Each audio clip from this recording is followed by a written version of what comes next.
नए हैं तो चैनल को सब्सक्राइब करके वीडियो के लाइक कर दीजिएगा, क्योंकि नए नए अपडेट हम आप लोग को देते रहते हैं। तो चलिए दोस्तों, अपडेट की बात करते हैं। तो पवन सिंह और ज्योति सिंह दोस्तों फिर से एक होने जा रहे हैं। ये बातें हम नहीं कर रहे दोस्तों, बल्कि मीडिया पे खबर वायरल हो रहा है कि पवन सिंह और ज्योति सिंह फिर से एक होने जा रहे हैं। तो आप लोगों को क्या लगता है दोस्तों कि यह सही है या गलत? कमेंट ज़रूर करिएगा दोस्तों। मगर हम इतना ज़रूर कह सकते हैं दोस्तों कि अगर दोनों एक होते हैं तो अच्छी बात है दोस्तों।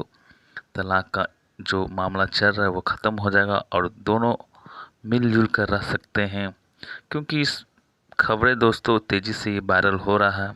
दोनों के संबंध को लेकर के दोनों फिर से एक होने जा रहे हैं दोस्तों। मीडिया पे काफ़ी वायरल खबर हो रहा है और इसी तरह के नए नए अपडेट हम आप लोग को देते रहते हैं। तो आप लोग कमेंट करके ज़रूर बताइएगा दोस्तों कि क्या सही है क्या गलत है। क्या आप लोग चाहते हैं कि पवन सिंह और ज्योति सिंह फिर से एक हो जाए? तो कमेंट्स करके ज़रूर बताइएगा। और दोस्तों, इसी तरह की खबर देखने के लिए मेरे चैनल को एक बार सब्सक्राइब कर दीजिएगा। तो फिर मिलते हैं एक नए वीडियो में एक नए अपडेट के साथ।